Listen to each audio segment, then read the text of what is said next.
설문 끝났냐고 많이들 물어보고 계시는데요. 이 공지사항을 통해서 저희가 링크 올려드릴 예정입니다. 꼭 참여하시길 바라겠습니다. 이어서 세 번째 강의로 이어가도록 하겠습니다. 삼성증권 글로벌 주식팀의 장효선 팀장님 나와 계십니다. 안녕하세요. 안녕하세요. 네, 팀장님. 저 미스터 해외 주식도 열심히 챙겨보고 있는데요. 오늘 주제 뭔가 미해주에서 살짝 본 것 같기도 해요. 네, 오늘 이 주제 제가 저번에도 방송에서 한번 간단하게 소개시켜 드린 적이 있었었는데요. 사실 미국에는 수없이 많은 증권사들이 있고 그 증권사들마다 각자의 논리가 있는데요. 이 BOA 이쪽에서의 이 애널리스트의 논리가 사실 제가 바라보고 있는 시장의 뷰와 100%는 아니지만 상당히 유사한 부분이 있어서 오늘 제가 도발적 시장 전망, 특히 10월 달부터 대세 상승장 이제 이런 식의 느낌으로 한번 갖고 와봤습니다. 오늘 분위기가 너무 우울하잖아요. 네. 지금 밖에 아나운서님은 계속 안에 계셔서 모르시겠지만 밖에 오늘 새벽에 내렸던 것과 같은 아주 대폭우가 내리고 있고 퇴근하시는 분들은 아마 퇴근길이 상당히 힘드실 것 같고 또 주식시장이 오늘 너무 또 심하게 다 무너져 버리다 보니까 마음이 상당히 우울하시고 또 여기에서 이 장 왜 빠진지 다 알고 너무 안 좋은 얘기들만 많이 나오다 보니까 오늘은 약간 당분간은 계속 안 좋겠지만 하반기 이후에 어떻게 좀 변할지 올해 연말 이후에는 어떻게 변할지 그런 부분에 대해서 한번 말씀을 드리려고 제가 오늘 이 주제를 갖고 나왔습니다. 10월부터면 아직 몇 개월 안 남았거든요. 네네. 그러면 좀 희망 가지는 마음으로 들을 수 있는 건가요? 네, 그럴 수도 있고요. 다만 이 애널리스트가 주장하는 바는 3분기 그리고 이제 4분기 이제 3분기가 된 거죠. 이 3분기부터는 마지막 고통의 순간이 오고 나서 그러고 나서 10월 4분기죠. 4분기에 좀 좋아질 거라고 하는 거니까요. 네. 당분간은 조금은 안전벨트를 더 맬 필요가 있다라고 얘기를 하고 있고 저도 그렇게 생각을 합니다. 네. 한번 시작을 한번 해볼까요? 네. 도대체 바닥은 언제인지 정말로 쉴 새 없이 녹아내리고 있습니다. 네. 1분기에는 인플레이션 충격이라고 저희가 정의를 할 수가 있을 것 같아요. 일시적이라고 얘기했었던 인플레이션이 생각보다는 길어지는구나라는 느낌이 팍 온 거죠. 2분기에는 그러다 보니까 페드의 파월 의장도 정신을 차리고 야 이거 일시적 아니네 라고 하면서 75bp 자이언트 스텝을 한번 팡 때렸고요. 네. 거기서 끝나는 게 아니라 이 7월 25일 날 2차 자이언트 스텝을 팡 때릴 것으로 예상이 되고 있습니다.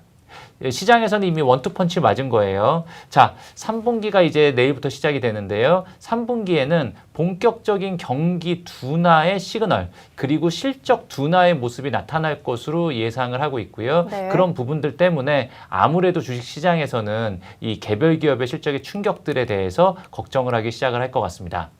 지금까지는 페드의 입장에서는 이 하이 인플레이션이냐 아니면 이 리세션이냐 이 위에 있는 그림처럼 네. 이 둘 중에 하나를 선택을 해야 하는 그런 입장이었었다라고 하면은 이제는 페드에서는 이 하이 인플레이션을 무조건 잡기 위해서 리세션을 어떻게 보면 이네비터블, 불가피하게 받아들일 수밖에 없는 그런 상황으로 되는 거 아니냐라고 해서 요즘 미국 시장에서 유행하는 짤을 제가 한번 갖고 와봤고요. 네.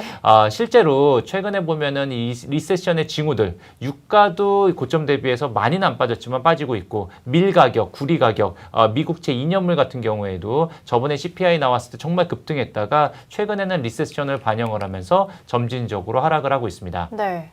그래서 파월 의장이 작년부터 내내 미국 경제는 강력하다, 인플레는 일시적이다 이러다가 말을 바꿔서 금리 인상을 해야 된다. 하지만 미국 경제는 가능하다. 리세션은 없다. 이제 이런 식의 톤에서 저번에 기자회견을 하면서는 드디어 처음으로 리세션의 가능성을 인정을 했습니다. 네. 경기 침체의 가능성을 인정을 하면서 앞으로는 어떤 것도 협상 테이블에서 빼지 않겠다. 우리한테 가장 중요한 것은 인플레다.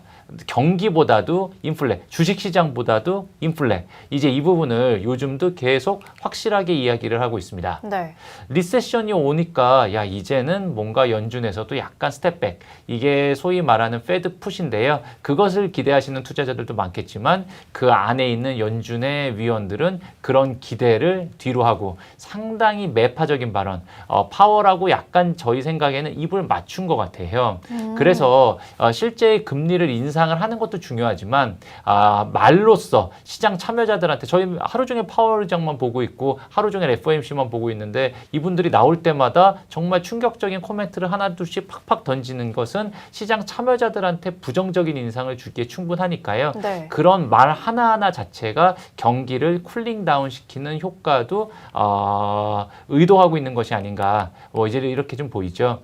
자, 이런 상황에서 놓고 보다 보니까 그러면 미국, 세계 최강국인 미국마저도 이렇게 힘들면 나머지 국가, 특히 이번에 인플레 사태의 주범이라고 볼 수 있죠. 러시아, 저희는 이제 악당이라고 부를 수 있습니다. 이제 그쪽 사람들의 입장에서는 자기네가 선이라고 여기겠지만 네. 이 그냥 중간자적인 입장에서 봤을 때는 전쟁을 명분 없는 전쟁을 일으킨 악당으로 볼 수 있겠죠. 전 세계가 합동을 해서 러시아 죽이기에 나섰는데요. 러시아 죽었나요?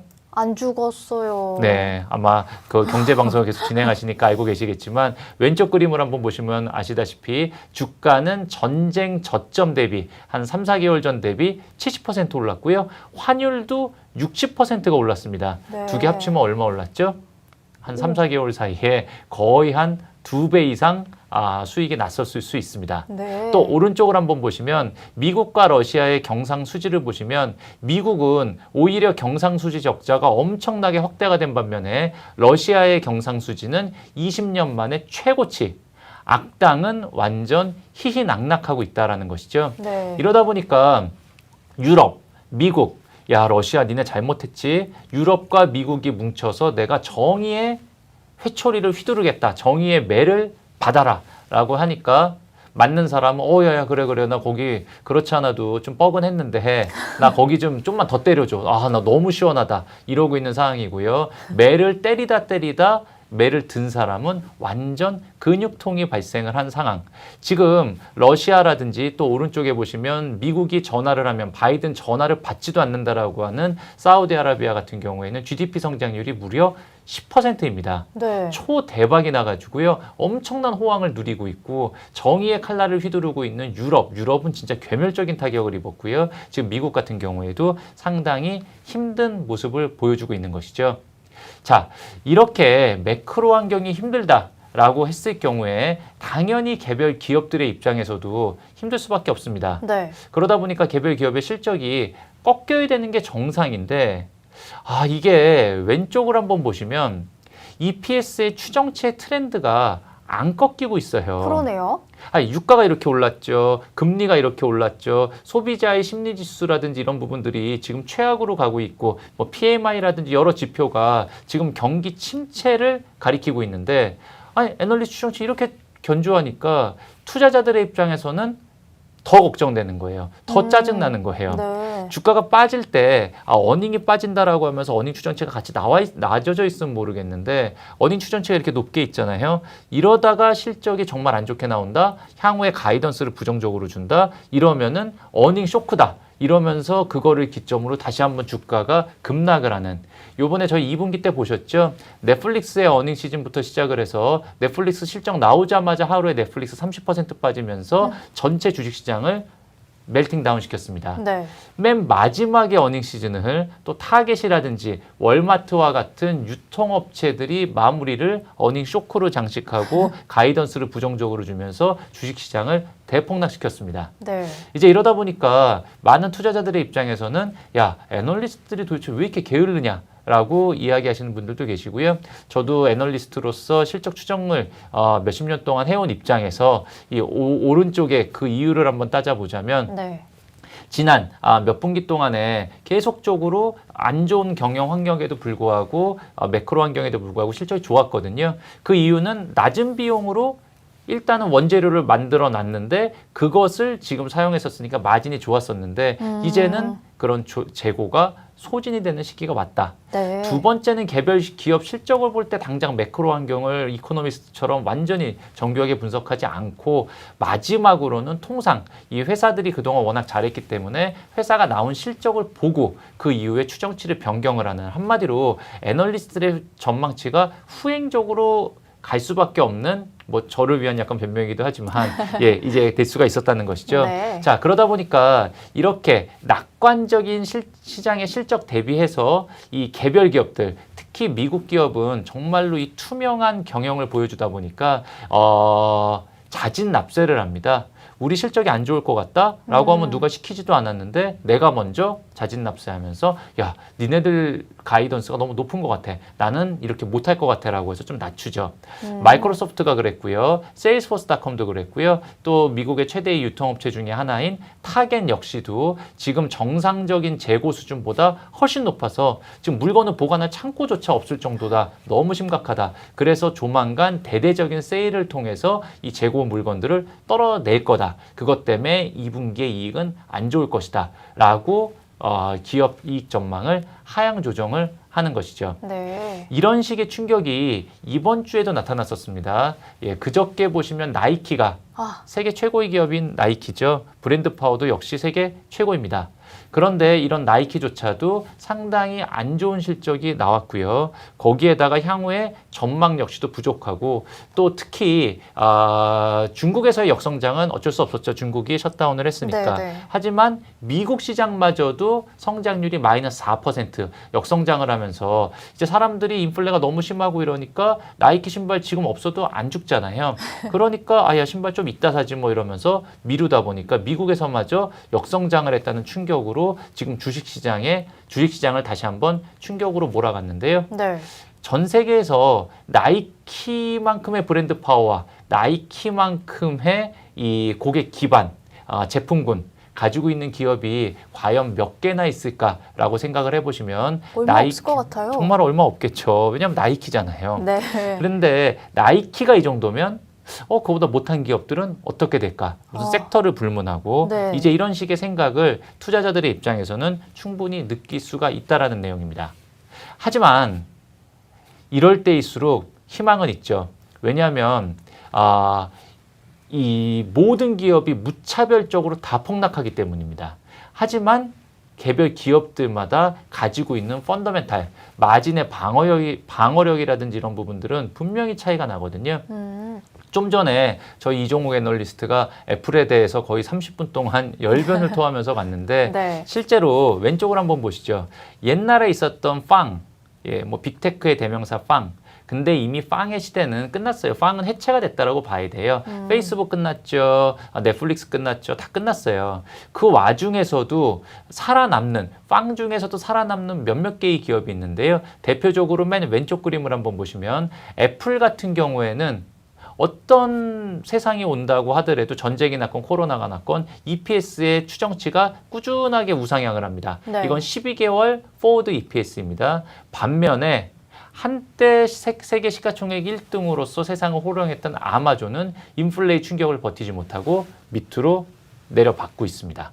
절벽이에요. 맞습니다. 이게 EPS의 추정치예요. 아마존은 인플레를 못 견딘 거예요. 그러면서 무너져 내렸습니다. 중간에 AMD, 인텔, 최근에 한국 시장에서도 마찬가지지만 IT 하드웨어 회사가 전 세계적으로 가장 큰 충격을 먹고 있는데요. 주가 많이 빠졌습니다.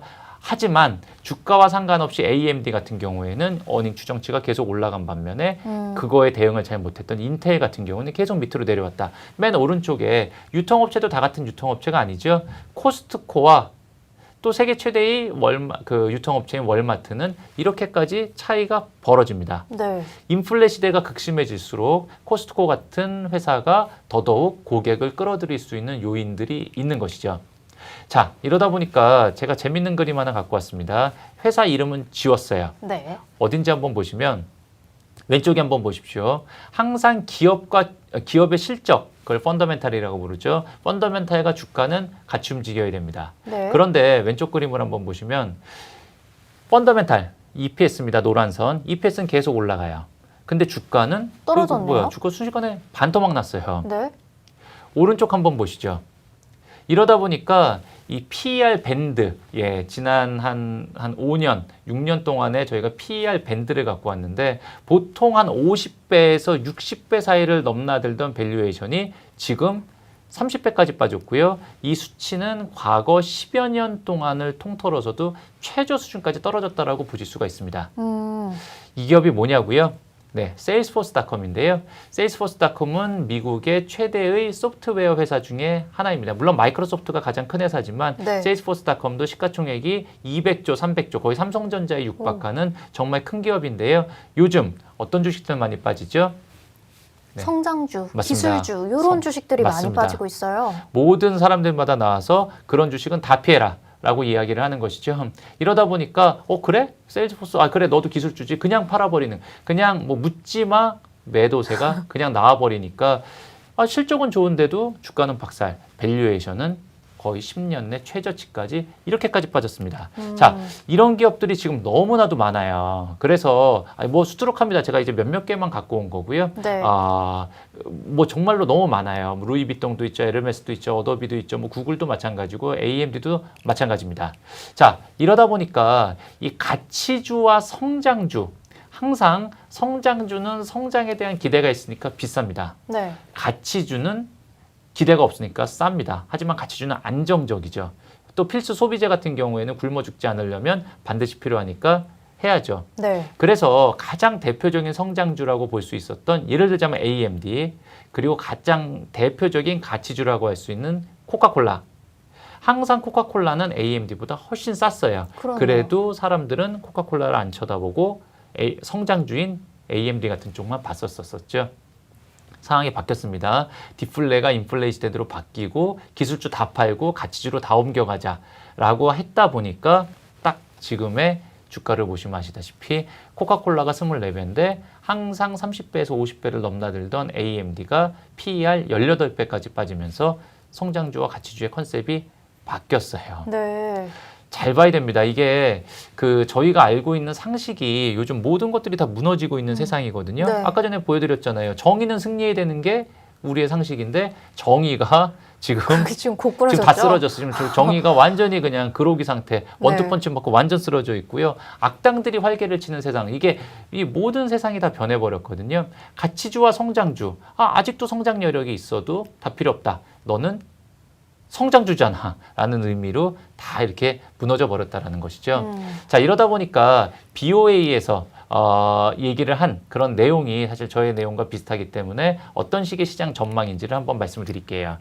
BOA의 이 마이클 하트넷이라고 하는 상당히 유명한 투자 전략가인데요. 이 사람은 이렇게 얘기를 했어요. 140년 동안 20번의 베어 마켓이 진행 중이다. 지금도 베어 마켓이라는 거예요. 확실한 약세장이다. 네. 과거에 20번의 베어 마켓을 뭐 별다른 분석 아닙니다. 다 평균을 내본 거예요. 평균을 내보니까 약세장이 유지되는 기간 그리고 약세장의 폭, 그 평균이 이번에도 그대로 적용이 된다라고 그냥 가정을 한번 해보는 겁니다. 네. 그랬을 경우에는 10월 19일 날이 바닥이고 얼마 빠지냐? 3,000포인트까지 한번 더 빠질 거라는 거예요. 근데 그럼 800포인트 정도가 더 빠진다는 맞습니다. 거네요. 그러니까 지금 현재 시장 지수 대비해서 약 18% 정도가 한 번 더 빠지는 3분기에 지옥이 올 거라는 것이죠. 하반기에는 그럼 이번에 3분기에는 왜 이렇게 빠지냐? 아까 전에 제가 처음에 말씀드린 것처럼 1분기에는 인플레 충격, 2분기에는 금리 충격, 3분기에는 실적 충격. 그래서 이 기업들의 실적이 가이던스를 미스하고 또 향후에 나올 시장 전망에 대해서도 부정적으로 회사들이 얘기하면서 전체 시장이 한번 더 빠질 것이다 라고 BOA에선 얘기했는데요. 저는 3,000포인트까지 진짜 빠질까? 저는 그렇게까지 빠지는 않을 거라고 생각은 하지만 네. 어쨌든 3분기에 최소한 더 빠지는 않는다고 하더라도 질이 멸멸한 이 박스권 장세는 기업 실적에 대한 부담 때문에 있을 수밖에 없다라고 생각을 합니다. 다만 그러면 10월 19일 이후에 어떻게 돼요? 라고 하다 보니까 이것도 역시 되게 단순한 내용이에요. 네. 과거의 사례를 20번을 전부 다 분석해서 그냥 평균을 내보니까 그때를 바탕으로 2023년부터 강세장이 온다. 다음 강세장은 얼마까지 올라가냐? 무려 6천까지 올라가고 5년 동안 지속이 될 것 같다라고 이야기를 했습니다. 반가운 소리인데요. 네. 뭐 이렇게 생각해 보실 수 있죠. 야, 지금 뭐 내일도 모르겠다. 내일 맞아요. 모레도 모르겠는데 지금 무슨 10월 19일이 바닥이고 그때부터 5년 동안 오르고 그때 6천까지 오르고 지금 한 치 앞을 내다보지 못하는 상황에서 말도 안 되는 소리를 한다라고 생각을 하실 수는 있겠지만 네. 뭐 그냥 단순하게 과거의 사례만 갖고 온 게 아니라 여러 가지 내용들이 있겠죠. 1분기에 인플레 충격, 2분기, 3분기까지 실적 충격까지 지나고 나면 최근에 보면은 세계 최고의 성장주 이 테슬라마저도 그렇게 성장을 하는 테슬라마저도 사람을 줄인다라는 것이지 않겠습니까? 테슬라가 줄이면 일반 회사는 어떻겠어요? 아마 향후에는 구인난이 아니라 구직난으로 바뀌면서 임금에 대한 인플레에 대한 우려도 떨어지고 또 이렇게까지 경기가 안 좋아지는데 어떻게 사람들이 여행을 많이 가겠어요? 원유에 대한 수요도 줄어들면서 유가도 빠지고 뭐 이러면 전반적으로 인플레에 대한 기대감도 완화가 되면서 페드에서도 이렇게까지 됐을 때 너무 강력하게 이루어졌던 긴축 정책도 조금 완화가 될 수가 있겠죠. 네. 뭐 이렇게 되면 기업의 실적도 바닥을 짚고 상승을 하고 그 이후에는 우리가 익히 잘 알고 있는 너무나도 익숙한 그냥 구조적인 강세장, 미국 시장은 항상 강세장이었기 때문에 다시 그런 트렌드로 복귀한다라는 뜻이라고 해석을 하고요. 저도 많은 시장의 전망 중에 이 의견이 가장 타당하다라고 생각을 하고 저 역시도 이 의견에 동조하고 있다. 예, 이런 내용으로 오늘의 강의를 마치려고 합니다. 네, 지옥불을 한번 맛보고 이제 천국을 다시 맛볼 수 있다. 약간 이런 느낌으로 이해를 하게 됐는데요. 안 그러면 좋겠는데. 지옥이 없으면 좋겠지만, 네네네. 네, 그런 식으로 이해가 되는데, 그러면 이제 천국을 맛볼 거면 지금부터 차근차근 준비를 해야 된다라는 생각도 들거든요. 그런데 또 환율 문제가 있습니다. 많은 분들이 지금 환율에 대해서 얘기를 해주시고 계신데요. 환율이 오늘 장중에도 1,300원을 막 왔다 갔다 하면서 결국에는 그 턱 밑에서 마감을 했거든요. 환율이 너무 부담이다. 이런데 미국 주식 사야 하는데 환율 부담이다. 그래도 사야 하냐? 어떻게 할까요? 네. 이게 사실은 항상 이 미국 주식을 투자하시는 분들은 가장 고민을 많이 하는 내용이신 것 같아요. 코로나 때 환율 얼마였을까요? 네, 코로나 때가 딱 1,300이었습니다. 오. 예. 그런데 그때의 주식이 완전 바닥이었죠. 그 이후에 코로나가 완화가 되면서 환은 쭉 빠져서 1,100원까지 빠졌습니다. 주식은 2배, 3배가 올랐었습니다. 반대로 올해 들어서 S&P 500이 약 18%, 어제 또 빠졌고 오늘도 밤에 또 빠질 것 같아서 한 20% 빠진다라고 보겠습니다. 근데 작년 말 대비 환율은 지금 한 8에서 9% 절상이 됐습니다. 네. 그래서 S&P 500을 미국 기준으로 갖고 계신 분들은 올해 수익률이 마이너스 20% 정도 나셨지만 이거를 원화 환산을 하시면은 마이너스 10% 정도로 줄어들 거예요. 무슨 얘기냐면 미국의 달러는 전 세계 최고의 안전 통화이기 때문에 사람들이 위기감을 느낄 때는 달러를 더 사면서 달러 가치가 많이 올라가기 때문에 요즘 같은 힘든 시장 상황을 해지를 해줄 수 있는 용도가 있고요. 네. 반대로 주식이 가격이 엄청나게 올라간다라고 하면 달러는 약세가 될 수밖에 없기 때문에 그거 역시도 내추럴 해칭 기능이 있습니다. 그래서 이런 부분을 좋아하시는 분들도 있고 싫어하시는 분들도 있어요. 야, 먹을 때 한 번에 다 먹어야지 라고 생각을 하실 수 있지만 이것은 달러의 기본적인 특성이다. 그래서 요즘 주식시장이 너무 많이 빠졌고 아까 전에 밸류에이션도 아까 전에 세일스포스닷컴 같은 경우에는 거의 10년 내 최저치의 밸류에이션인데 이런 때 구미가 당기시죠? 사야 되겠다는 느낌이 드시죠? 그렇게 위기 상황이기 때문에 달러 가격이 높다라고 보셔야 되겠죠. 그래서 미국에 투자하는 방법은 되게 간단합니다. 환은 아무도 예측할 수가 없어요. 그래서 그냥 해칭 기능이 있다 정도로 생각을 하시고 달러 가격이 좀 떨어진다라고 하면 주식 가격이 올라서 달러 가격 떨어진 거를 메이크업을 해주실 수 있기 때문에요. 달러 가치에 신경을 쓰시기보다는 그 개별 기업의 펀더멘탈에 조금 더 포커스하시는 그 전략을 추천드립니다. 네, 답변이 되셨길 바랍니다. 장효산 팀장님의 강의를 듣고 머리에 쏙쏙 들어온다, 표현이 참 재밌다라는 의견들이 있었는데요. 팀장님은 여기서 보내드리도록 하겠습니다. 오늘 좋은 말씀 감사합니다. 네, 감사합니다.